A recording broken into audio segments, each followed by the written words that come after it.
আমি যোৱা ওদালগুৰিৰ পৰা আৰম্ভ কৰি 3 দিন ধৰি আজিলৈকে আমাৰ আজি গোসাইগাঁও আছে, ইয়াৰ পিছত কোকৰাঝাৰ আছে, ইয়াৰ পিছত বিজনী আছে, ইয়াৰ পিছত আৰু পৰ্বতজৰা ডিষ্ট্ৰিক্ট ৱাইজ ডিষ্ট্ৰিক্ট হেডকোৱাৰ্টাৰ আৰু চাব ডিভিজন হিচাপে মই কৰি আছোঁ। ইলেকশ্যন জিকাৰ পিছত আমাৰ দলৰ যিমান নেতা কৰ্মীসকল আছে সকলৰ লগত মই দেখা কৰাটো আমাৰ বিশেষ দলৰ দায়িত্ব। যিহেতু বহুত পাব্লিকে বহুত ৰাইজে সকলো জাতি জনগোষ্ঠীয়ে সকলো শ্ৰেণীৰ ৰাইজে আমাক বহুত কষ্ট কৰি পেলাই জিকাই দিছে, আমাক বহুত মৰম কৰিছে। তো আমি জিকি যোৱাৰ পিছত ৰাইজৰ হৈ কেনেকৈ কাম কৰিব লাগিব মই আমাৰ দলৰ কৰ্মীসকলৰ লগত আলোচনা কৰি আহিছোঁ। আৰু আজি মই গোসাইগাঁৱতো সেইটো একে কথাই কৈছোঁ যে এতিয়া আমি যিহেতু দিছপুৰত চৰকাৰ বনাবলৈ গৈ আছে, মন্ত্ৰীটো ডাঙৰ কথা নহয়, মেইন ইছ্যুটো হ'ল BTC উন্নতি কৰিব লাগে।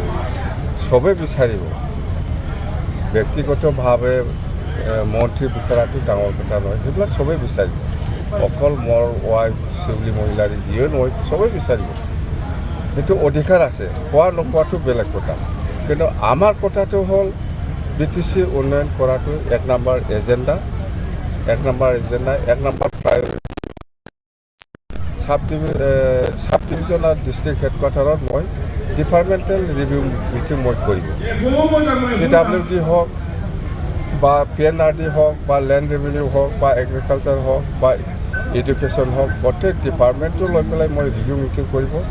যিহেতু আমাৰ কামটো এতিয়া চৰকাৰ হৈছে, ৰাইজৰ হৈ আমাৰ কাম কৰাটো আমাৰ দায়িত্ব। সেইকাৰণে ডিপাৰ্টমেণ্টেল ৰিভিউ কৰি পেলাই কোনটো এই বছৰত কৰাটো বেছি ভাল হ'ব, কিছুমান কাম নেক্সট ইয়াৰত কৰিলেও হ'ব পাৰে। সেইকাৰণে মই এইবিলাক ৰিভিউ মিটিং কৰিম বুলি মই অলৰেডি আমাৰ কৰ্মীসকলক মই জনাই দিছপুৰত আপোনালোকৰ চৰকাৰ BTCটো NDA চৰকাৰ, এতিয়া চুবুৰীয়া ৰাজ্য BTCটো লাগি থকা পশ্চিমবংগতে এদিন ক'বলৈ গ'লে আপোনালোকৰ চৰকাৰ, তেনে ক্ষেত্ৰত আপোনাৰ উন্নয়নৰ যাত্ৰা কেনেকুৱা হ'ব গৈ?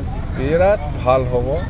মই সেইটোৱে অপশ্যন দিছোঁ যে মন্ত্ৰীৰ কথাটো ডাঙৰ কথা নহয়, BTC উন্নয়ন হ'ব লাগে, BTC বাজেট ভৰাই দিব লাগে, সেইটো মই অনুৰোধ কৰিছোঁ।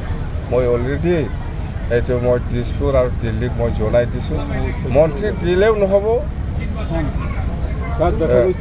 দিলেও নহ'লেও আপুনি থাকাকালীন কিছুমান কাম ইয়াতে হৈছে, কিন্তু যোৱা 5 বছৰে এইবিলাক ৰিভিউ কৰিলে, যেতিয়া নেকি ৰিভিউ কৰিব ডিপাৰ্টমেণ্টেল অফিচাৰসকলক লৈ, তেতিয়া সেইবিলাক সমস্যা ডাইৰেক্ট ডিপাৰ্টমেণ্ট অফিচাৰসকলে বা এই অঞ্চলত থকা MCLA MLA সকলে মোক জনাবই ফৰ্মেলি, তেতিয়া কাম আৰম্ভ হ'ব।